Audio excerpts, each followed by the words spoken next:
نحمده ونصلي ونسلم على رسوله الكريم اما بعد بسم الله الرحمن الرحيم عن ابي هريرة رضي الله تعالى عنه ان رجلا قال للنبي صلى الله عليه وسلم اوصني قال لا تغضب فردد مرارا قال لا تغضب رواہ البخاری۔ حضرت سیدنا ابو ہریرہ رضی اللہ تعالیٰ عنہ سے مروی ہے، ایک شخص نے نبی کریم صلی اللہ علیہ وسلم کی خدمت میں عرض کی، مجھے وصیت فرمائیے۔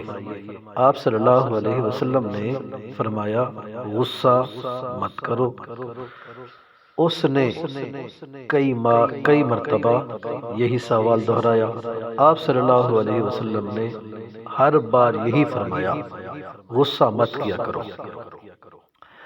علامہ ابن حجر عسقلانی رحمۃ اللہ تعالی علیہ فرماتے ہیں، علامہ خطابی علیہ الرحمہ نے فرمایا، لا تغضب کے معنی ہے غصے کے اسباب سے بچ، اور غصے کی وجہ سے جو کیفیت ہوتی ہے اسے اپنے اوپر عارض مت کر۔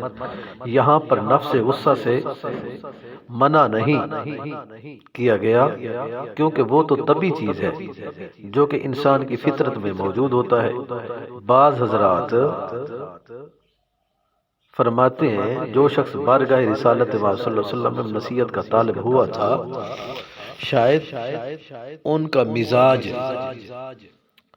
بہت تیز اور طبیعت میں غصہ زیادہ تھا۔ مبلغ اعظم نبی مکرم شفیع محترم صلی اللہ علیہ وآلہ وسلم کی یہ عادت مبارکہ تھی، ہر ایک کو اس کی طبیعت کے مطابق حکم ارشاد فرماتے۔ اسی لیے آپ صلی اللہ علیہ وآلہ وسلم نے انہیں غصہ ترک کرنے کی وصیت فرمائی۔ حضرت ابن تین علیہ الرحمہ فرماتے ہیں کہ حضور علیہ السلام نے اپنے اس جملے لا تغضب میں دنیا و آخرت کی بھلائی جمع فرما دی، کیونکہ غصہ انسان کو قطع تعلق کی طرف لے جاتا اور نرمی سے روکتا ہے، اور بسا اوقات یہ انسان کو مغضوب علیہ جس پر غصہ آیا ہے اس کی ایذا رسائی پر ابھارتا ہے، اور اس سے دین میں کمی آتی ہے۔